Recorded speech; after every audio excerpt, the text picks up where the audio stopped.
ꯃꯈꯣꯏꯒꯤ ꯃꯊꯛꯇ ꯂꯤꯒꯦꯜ ꯑꯣꯏꯕ ꯂꯣꯒꯤ ꯑꯣꯏꯕ ꯑꯩꯈꯣꯏꯒꯤ ꯄ꯭ꯔꯣꯁꯦꯁꯁꯤꯡ ꯆꯠꯊꯔꯒꯅꯤ ꯍꯥꯏꯕꯁꯦ UNPCꯒꯤ ꯃꯥꯏꯀꯩꯗꯒꯤ ꯈꯪꯍꯟꯖꯔꯤ ꯅꯟ ꯃꯨꯁꯂꯤꯝ ꯃꯈꯩꯁꯤꯡꯁꯦ ꯃꯁꯥꯅ ꯗꯤꯖꯥꯏꯟ ꯇꯧꯖꯕꯕꯨ ꯑꯣꯏꯔꯒꯁꯨ ꯒꯚꯔꯟꯃꯦꯟꯠ ꯁꯥꯏꯠꯇꯒꯤ ꯂꯧꯊꯣꯛꯄꯕꯨ ꯑꯣꯏꯔꯒꯁꯨ ꯂꯣꯒꯤ ꯃꯥꯏꯀꯩꯗꯒꯤ ꯃꯁꯤꯒꯤꯁꯤ ꯊꯦꯡꯅꯕ ꯇꯥꯔꯒꯁꯨ ꯑꯩꯈꯣꯏꯒꯤ ꯂꯤꯒꯦꯜ ꯑꯦꯛꯁꯄꯔꯠꯁꯤꯡ ꯂꯣꯏꯅꯅ ꯏꯟꯇꯦꯂꯦꯛꯆꯨꯑꯦꯜꯁꯤꯡ ꯃꯁꯤ ꯇꯥꯟꯅꯔꯒ ꯃꯁꯤ ꯀꯔꯝꯕ ꯃꯑꯣꯡꯗ ꯇꯧꯁꯤꯒꯦ ꯍꯥꯏꯗꯅ ꯑꯩꯈꯣꯏ ꯑꯗꯨꯝ ꯈꯟꯅꯔꯒ ꯂꯥꯛꯏ ꯋꯛꯐ ꯕꯣꯔꯗ ꯃꯅꯤꯄꯨꯔꯗ ꯅꯟ ꯃꯨꯁꯂꯤꯝ ꯍꯥꯞꯆꯤꯜꯂꯛꯄꯒꯤ ꯃꯇꯥꯡꯗ ꯍꯧꯖꯤꯛ ꯕꯔꯅꯤꯡ ꯏꯁꯨ ꯑꯣꯏꯔꯤꯕ ꯍꯤꯔꯝ ꯑꯁꯤꯒꯤ ꯃꯇꯥꯡꯗ ꯌꯨꯅꯥꯏꯇꯦꯗ ꯃꯩꯇꯩ ꯄꯥꯉꯜ ꯀꯝꯃꯤꯇꯤ UNPC ꯃꯅꯤꯄꯨꯔꯅ ꯁꯤꯟꯗꯨꯅ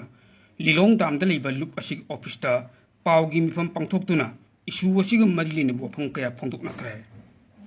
ꯂꯨꯞ ꯑꯁꯤꯒꯤ ꯃꯁꯛ ꯅꯥꯏꯕ ꯃꯤꯑꯣꯏ ꯀꯌꯥ ꯌꯥꯎꯅ ꯄꯥꯡꯊꯣꯛꯈꯤꯕ ꯄꯥꯎꯒꯤ ꯃꯤꯐꯝ ꯑꯗꯨꯗ UNPC ꯃꯅꯤꯄꯨꯔꯒꯤ ꯚꯥꯏꯁ ꯄ꯭ꯔꯁꯤꯗꯦꯟꯠ ꯇꯥꯏꯕꯨꯔ ꯔꯍꯃꯥꯟ ꯑꯃꯗꯤ ꯂꯨꯞ ꯑꯁꯤꯃꯛꯀꯤ ꯖꯣꯏꯟꯠ ꯁꯦꯀ꯭ꯔꯦꯇꯔꯤ ꯃꯧꯂꯥꯅꯥ ꯍꯕꯤꯕꯨꯜꯂꯥꯅ ꯐꯣꯡꯗꯣꯛꯈꯤꯕ ꯋꯥꯐꯝ ꯈꯔ ꯇꯥꯃꯤꯟꯅꯁꯤ ꯌꯨꯅꯥꯏꯇꯦꯗ ꯃꯩꯇꯩ ꯄꯥꯉꯜ ꯀꯝꯃꯤꯇꯤ ꯁꯝꯅ UNPC ꯍꯥꯏꯅ ꯈꯪꯅꯔꯤꯕ ꯑꯁꯤꯒꯨꯝꯂꯕ ꯑꯣꯔꯒꯅꯥꯏꯖꯦꯁꯟ ꯀꯝꯃꯤꯇꯤ ꯑꯁꯤꯅ ꯁꯥꯐꯣꯡꯂꯛꯄꯗꯒꯤ ꯃꯅꯤꯄꯨꯔꯒꯤ ꯃꯄꯨꯡ ꯑꯣꯏꯅ ꯃꯩꯇꯩ ꯄꯥꯉꯜ ꯃꯨꯁꯂꯤꯝ ꯍꯥꯏꯅ ꯈꯪꯅꯔꯤꯕ ꯏꯁꯂꯥꯝ ꯙꯔꯃ ꯆꯠꯂꯤꯕ ꯑꯁꯤꯒꯨꯝꯂꯕ ꯄ꯭ꯔꯖꯥ ꯃꯤꯌꯥꯝ ꯑꯁꯤꯒꯤ ꯀꯔꯤꯒꯨꯝꯕ ꯊꯕꯛ ꯈꯔ ꯇꯧꯕ ꯉꯝꯅꯅꯕꯒꯤꯗꯃꯛꯇ ꯍꯣꯠꯅꯗꯨꯅ ꯂꯥꯛꯂꯤ ꯇꯦꯡꯈꯥꯡ ꯀꯌꯥꯗ UNPCꯅ ꯃꯅꯤꯄꯨꯔꯒꯤ ꯌꯥꯏꯐꯅꯅꯕꯒꯤꯗꯃꯛꯇ ꯃꯩꯇꯩ ꯄꯥꯉꯜ ꯀꯝꯃ꯭ꯌꯨꯅꯤꯇꯤ ꯑꯁꯤꯕꯨ ꯑꯋꯥꯡꯕ ꯊꯥꯛꯇ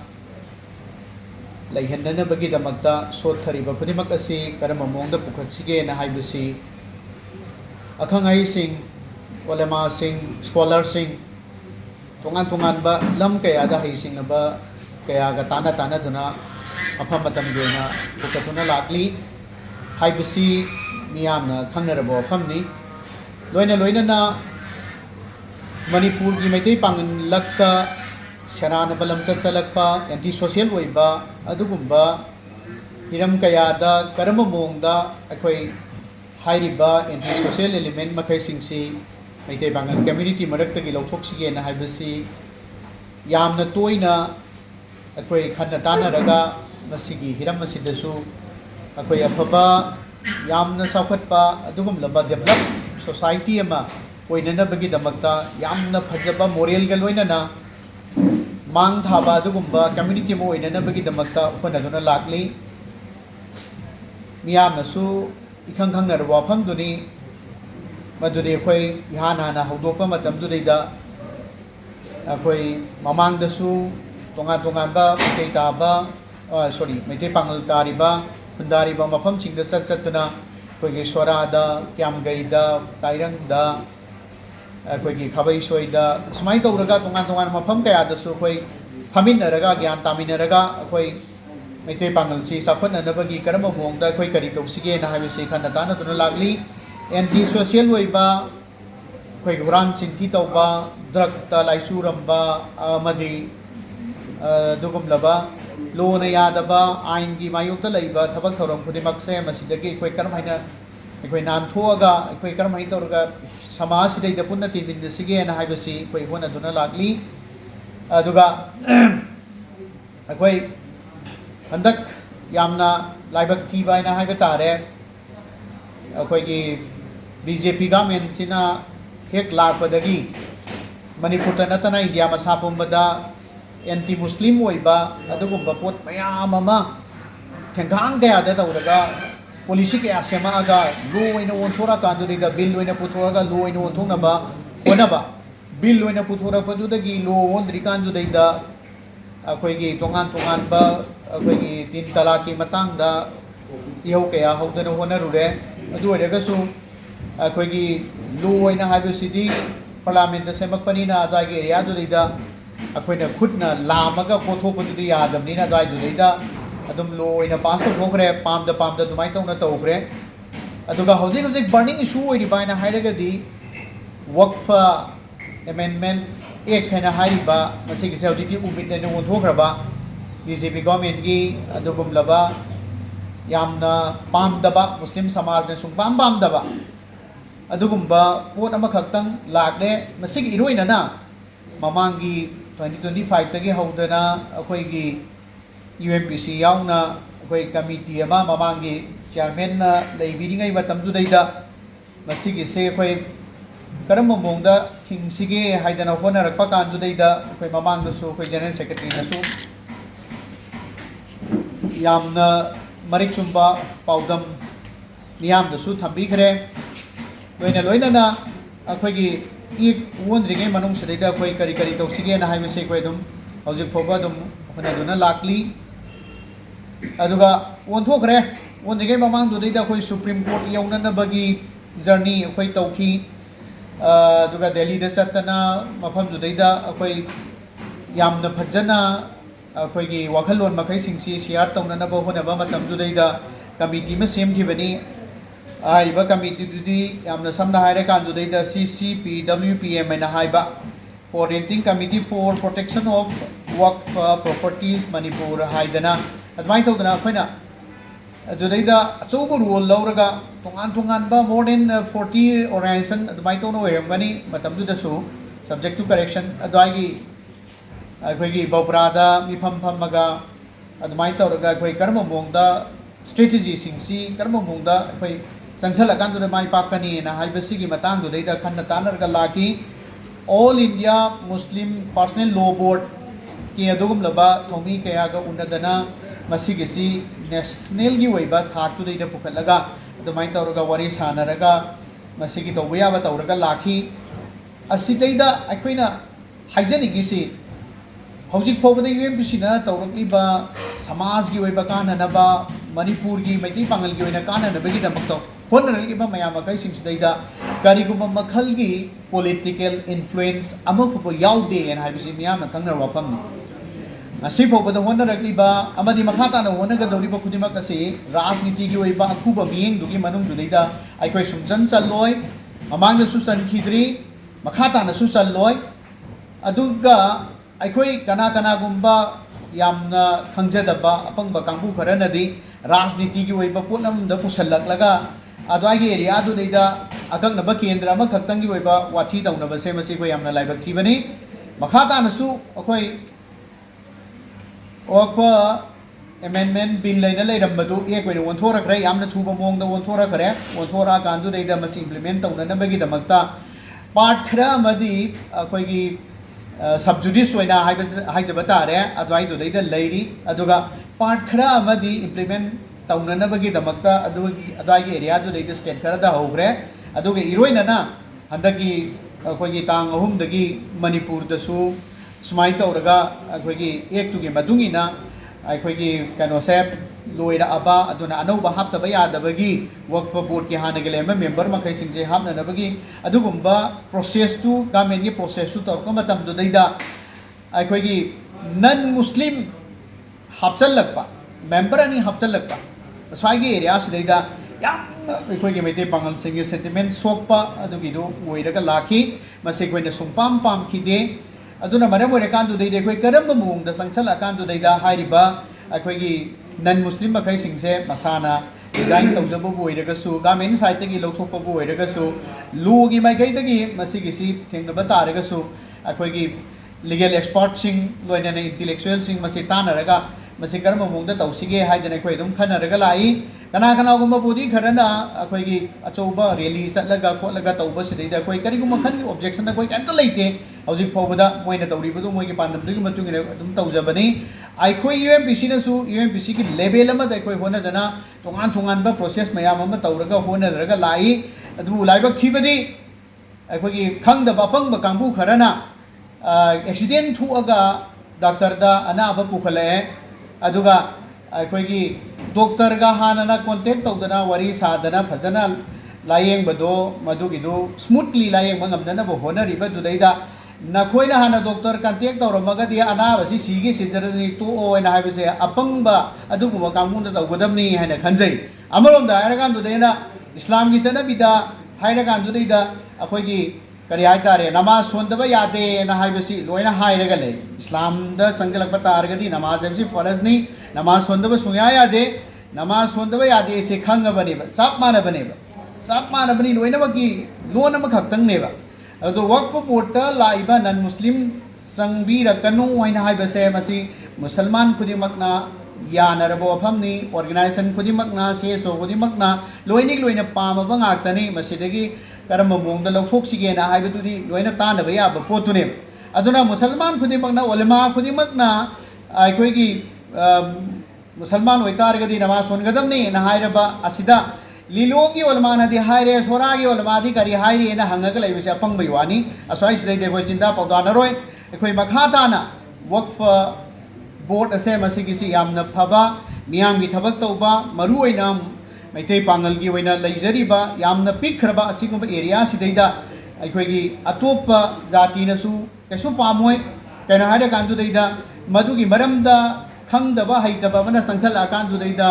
अजुदैदा करी ओइबा ngamgodori माना करी पीबा ngamgani करी सजेशन पीबा ngamgani सिदैदा तोलोब चाउना फंगदना करीगुंबा मंगोदगी वक्फ बोर्ड सिदगी कानबा फंगने ना हाइ तारगदी अदुगी मतुगिना संगपनि हाइबिसु याय अदुगा मुसलमान की करीगुंबा लू अमा फोबा खंगोइदोरिबा मुसलमान की सनबी करीमता खंगोइदोरिबा अदुगुंबा नन मुस्लिम ओइबदो हाना संगपाइना हाइबसे मुस्लिम ओथोआ कांदा थाजलकदोरिब्रा हाइदुमदि खंगद्रे अदुगा हौजे हौजिकता मुसलमान सु ओइद्रिबा नन मुस्लिम अनि हबजन बाइना हाइबसी मखोइ दुसु यामना यमौनबा म थोकदोरिबनी आइखोइ दसु मुसलमान की कनो चलीबा लाइनिंग चलीबा इस्लाम धर्म चलीबा आइखोइ खुदिमक्तसु मदुगिदु सेरानबा अमा मखोइनसु कंट्राडिक्टरी ओइबा पोन अमु अदुमक ओइरगा मबुनसिसुपा लैगदोरिबनी अदुना सिगुम्बा एक असे मसिगिसी आइखोइना सुंपाम पामदे मखाताना अखोइगे सिगुमलबा नन मुस्लिम हबचन बसे मसी स्टेट सित नतना इंडिया मसा पुंबदे तौबिगनु हाइबसे मसिगिसिमा अखोइ अपील तौजगे लोइना लोइना अखोइना अखोइगी यूएमपीसी की यामना यामना क्लियर ओइबा अखोइगी डेवलपमेंट द फोकस तौबा एजुकेशन द फोकस तौबा असवागी एरियास लेदा अखोइ तोंगान तोंगान बा अखोइगी पॉलिसी मयाम अमा लै स्पोर्ट्स का मरी लेनबा स्पोर्ट्स अखोइ कमाइ तौरगा सफल हनगने हाइबसिगी अखोइगी लैजै लोइना समाज की मनुंगदा सेंगदोकनबा होनबा समाज दा अमोट पलाको मयाम अखै सेंगदोकनबा होनबा मसिगिसी अखोइ थेंखांग कया अखोइगी खेतिगाव की मस्जिद कया गा पुनमिन्नदना मस्जिद की कमिटी गा अदै लोइना लोकल एजुकेशनिस्ट मयाम अमा पुनमिन्नदना सुमाइ तौदना अखोइगी तोंगान तोंगान बा लमदा अखोइ ऑर्गेनाइज तौजरी लिलोंगदा यानाना हौदोखरे जमा मस्जिद ता हौदोखरे हौदोअकांदुदैदा यामना पामनै मियामना अदुबु करि हाइतारे सोशल मीडिया दा वायरल ओइनिंगबा असेंगबा ओलमा ओइरमबसु याय ओइरमदबसु याय दुमदि खंबा गमद्रे अदुगुंबा ग्रुप खरना सिदी अखोइगी करि हाइतारे इशू पाम्बा अदुगुंबसु हेक मानगुम तौ नत्रगना राजनीति की खुदोंग चाबदा तुंगगा लाकसु मानगुम तौ अदुगुंबा कांगु खरना पंगांग ngang मसिगिसी मखाताना तौबिगनु नेट सिंगना तमक तौबियु इसाना तौरिबा थबक्तु अल्लाहना उरिबने हाइबसि खंगा कांदुदैदा सरकार दा तानबा डिमांडो अदुम तानबियु नाकन द येबसला कांदा यूएमपीसी कैदौरिगे नत्रगना कनागुमा मसखंगदबा ऑर्गेनाइजेशन कैदौरिगे ना हाइबसिदी सरकार दा तानबदुगी महूतुदैदा सरकार पाइबदु यूएमपीसी ना पाइबसु नचदे सरकार की थबक तौबा दु यूएमपीसी ना थबक तौजबसु नते सुनतगी एज अ सीएसओ अमा ओइना सिविल सोसाइटी ऑर्गेनाइजेशन अमा ओइना समाज की फननबगी दमकता डेवलपमेंट की दमकता एंटी सोशल ओइना लैबा मखैसिंगसे मसिगिसी ज्ञान तामिननबगी दमकता ngasi bokda leptana honari honakini miyam gi support akhoi darkar lai serana otherwise khananabagi damakta nok tongan ba misunderstanding amada lead tawrakan du deida akhoi gi kano se divert tawkhibi aba issue se divert tawkhibi aba aduguma mowong amada chatpase masigi sidi akhoi pumna magi laibak thibani aduna makhata na akhoi khudimak akhoi gi UMPC na lokhalakpa khongthang khudimakta soidana support tawrakani haibagi thajaba मियामदा थमजगे लोइनना अखोइगी लेन record की मतंगदा तोंगान तोंगानबा हौजिक फाउबदा open ओइदबा अदुगुंबा मयाम अमसु Larry अखोइना हाइनिंगबा अखोइना तौनिंगबा मयाम अमा Larry अदु फैसिंगदुसु अखोइ expert सिंग तानरकांदुदैदा करम मोंगदा अखोइ करि तौसिगेना हाइबा मखैसिंगसे अखोइ discourse तौरगा अखोइगी वक्फ board किसु मियाम ज्ञान ताहननबा अखोइ कदाय कदाय the करि तौसिगेना हाइबदा सिंगबा खन्नबा Larry अदुबु यामना अथुबदा सिगुंबा कईनोमा हाना लाक्सनग्रे इरांग Moina सत्सनग्रे अदो अदुमक ओइरगसु अखोइ तौफम थोकम मखैसिंगदुदि अखोइ मखाताना तौरखिनी लोइना लोइनाना अखोइगी मणिपुरदा लैरिबा मैतै पांगल खुदिमक असे मसिगिसी अखोइगी मणिपुर इमा लेबाक सिदैदा अखोइ masigi soil da ikoi saurak labani ikoi hinglak labani makata ne hingidorimi manipur gi integrity kai bi aba samaj gi manung da dharma maga anigi manung jadai da creek lak pa aba adugumba kana gumamta ne sinbi gano loina na social media haibasidi tongan ba magi wakhalun phongdok pa yai haibagi ikoi gi kari hai tare adugumba tanja lauraga pangang tangang ba madugi merit na demerit naina hodaba adugumba kangbu khara tholakpa aduga thola kandu dei de hekta akoi kari ai tare loina samaj ji makoi tan sing ga chatpa dona adumai tauraga misunderstanding leak to ba ya ba du wafam khudi maksidagi akoi thapna leiminasi yamna phazan understanding to minasi community khudimak yan ta minasi mipum khudimak yan ta minasi yan ta da boi tar ga di koi hangminasi hangakan du deida asem du hangakan du deida makhata ba step khudimak to koi lominasi sesu singi marakta amuka hienna bias dai be aba du mo wafam khudimak se masigi si akoi platform da akoi thamdabida yan tamina ba yaba dugumba area da laaga makhata na manipur ima lebak se dugum laba sakhot pa sa hong hoba yamna dugumba matik magul leiba hiram khuri makta mang thaba yaba dugumba samaj ma sembada UMBC na lokhalakpa thogdang khuri makta miyamna sajok pi view support to view na haijani